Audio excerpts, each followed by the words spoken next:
ഉണ്ടാക്കുന്ന കാര്യം എന്ന് വെച്ചാൽ ഒരുപാട് പേര് എന്നെ വ്യക്തിപരമായിട്ട് അറിയുന്ന ഒരുപാട് പേര് ഈ ഇഷ്യൂ മറിച്ചിട്ട് വേറെ കൂടി കാര്യം പറയാം.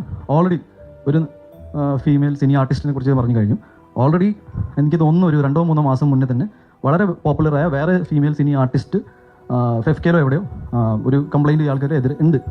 ഇതൊരു റിപ്പീറ്റഡ് ഒഫൻസ് ആണ്. എന്ന് വെച്ചാൽ ഞാൻ പറഞ്ഞു വന്നത് ഫേസ് വാല്യൂവിൽ ഒരാൾ പറഞ്ഞ കാര്യങ്ങൾ, ദാറ്റ് ഈസ് എൻ്റെ അടുത്ത സുഹൃത്തായ ടോയിനോടെ പേര് പറഞ്ഞിട്ട് ഞാൻ ഇയാളുടെ സിനിമയെ മോശപ്പെട്ട രീതിയിൽ സംസാരിച്ച് അടിച്ചു എന്ന് പറഞ്ഞാൽ ഇത് കംപ്ലീറ്റ്ലി ഒറിജിനൽ ഇഷ്യൂന്ന് റിയാക്ഷൻ മാറ്റാൻ വേണ്ടി മാത്രം ഉണ്ടാക്കിയ ഒരു കഥയാണ്.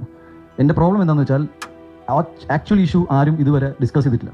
ഞാൻ എന്തിനാണ് ഇയാളോട് സംസാരിക്കാൻ പോയത്, എന്താണ് എനിക്ക് ഇഷ്യൂ ഉണ്ടായത്, എനിക്ക് തോന്നുന്നു ഞാൻ ഒരാളുമായിട്ട് വഴക്കുണ്ടാക്കുന്നതിൽ ഒരു ന്യൂസ് വാല്യൂ ഇല്ലാത്തതുകൊണ്ട് ഡെഫിനറ്റ്ലി ഒരു 2 താരങ്ങൾ തമ്മിൽ ഫൈറ്റ് ഉണ്ടാക്കി കഴിഞ്ഞാൽ കുറച്ചും കൂടി രസകരമായിരിക്കും. ഞാൻ മനസ്സിലാക്കിയത് ഇയാൾക്ക് ഏതെങ്കിലും രീതിയിൽ നമുക്ക് ലീഗലി ഫൈറ്റ് ചെയ്യണം, അല്ലെങ്കിൽ ഈ സോഷ്യൽ മീഡിയയിൽ ഇരുന്നിട്ട് എൻ്റെ വ്യക്തി ജീവിതത്തെക്കുറിച്ചും എൻ്റെ മാനസികാവസ്ഥയെക്കുറിച്ചും എൻ്റെ സിനിമാ ജീവിതത്തെക്കുറിച്ചും ഞാൻ എന്ന വ്യക്തിയെക്കുറിച്ചും ഇങ്ങനെ നോൺ സ്റ്റോപ്പ് ഡീഫെയിം ചെയ്യാനുള്ള